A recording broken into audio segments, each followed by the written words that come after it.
అందరికీ నమస్కారం. యాదాద్రి భువనగిరి జిల్లా కలెక్టర్ హనుమంతరావు ముఖ్యమంత్రి గారు ఆదేశాల మేరకు నళిని గారిని ఇక్కడ కలవడం జరిగింది. వారి ఇంటికి వచ్చేసి వారి నాన్నగారు మరియు ఇతర కుటుంబ సభ్యులతో కలవడం జరిగింది. వారి ఆరోగ్య పరిస్థితిపై వాకప్ చేయడం జరిగింది. వారికి వరుసగా టైఫాయిడ్, తర్వాత వైరల్ ఫీవర్స్, డెంగ్యూ, చికెన్ గున్యా ఇవన్నీ వరుసగా రావడం వల్ల ఆరోగ్యం కొద్దిగా క్షీణించడం జరిగింది. అదేవిధంగా గత కొంతకాలం నుంచి వారు చెప్పినట్టుగా రొమటైడ్ ఆర్థరైటిస్ తోటి బాధపడుతున్నారు. కానీ యోగా మరియు ఆయుర్వేదం తోటి స్థిరంగా ఉన్నారు. మంచిగా ఆత్మవిశ్వాసంతో మాట్లాడగలుగుతున్నారు. ముఖ్యమంత్రి గారి యొక్క నిర్ణయం ప్రకారం ఇక్కడికి వచ్చేసి వారి సమస్యలను, ముఖ్యంగా ఆరోగ్య పరిస్థితి బాగుండాలి. అవసరమైతే ఎక్కడైనా సరే, ఎంత ఖర్చైనా సరే మనకి హైదరాబాద్ లో ఉన్నటువంటి నిమ్స్ లో గానీ ఇతర కార్పొరేట్ హాస్పిటల్లో గానీ వైద్యం ప్రభుత్వమే భరించి చేస్తానని చెప్పడం జరిగింది. అదేవిధంగా గతంలో కూడా ఏదన్నా వైద్యపరంగా అయినటువంటి ఖర్చులకు కూడా ముఖ్యమంత్రి గారు నిధుల నుంచి ఇస్తానని కూడా చెప్పమని కన్వే చేయడం జరిగింది. అయితే వారు పెద్దగా ఖర్చులు కాలేదని నళిని గారు చెప్పారు. ఎందుకంటే ఆయుర్వేదం కాబట్టి, వారికి తెలిసిన మెడిసిన్, మరియు పతంజలి కాబట్టి ఖర్చులు పెద్దగా కాలేదని, అది కూడా ఇప్పుడు వారు పూర్తిగా అల్లోపతికి దూరంగా ఉన్నాము.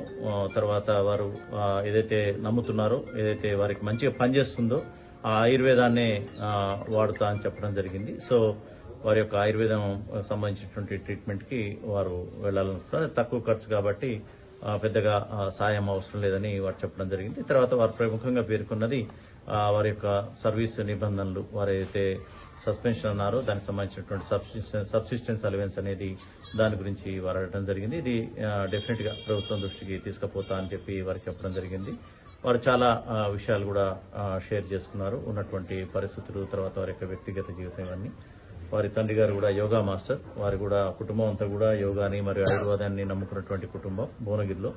కాబట్టి వారికి మొత్తం కూడా ఈ యొక్క వైద్యం, యోగా మీద, ఆయుర్వేదం మీద పట్టున్నటువంటి వ్యక్తులు. పతంజలి షాప్ కూడా ఉన్నటువంటి అనుభవం ఉంది కాబట్టి ఆ వైద్యంతో వారు ఇప్పటికే కోలుకున్నారు. వారే చెప్తున్నారు, మొన్న అసలు నడవలేని పరిస్థితిలో ఉండి ఈరోజు ఈ ఆయుర్వేదిక్ వల్ల మొత్తం కూడా నడవగలుగుతున్నారని చెప్పగలిగారు. త్వరలోనే వారు పూర్తి ఆరోగ్యంతో కోలుకోవాలని చెప్పేసి మేమందరం కూడా కోరుకుంటున్నాం.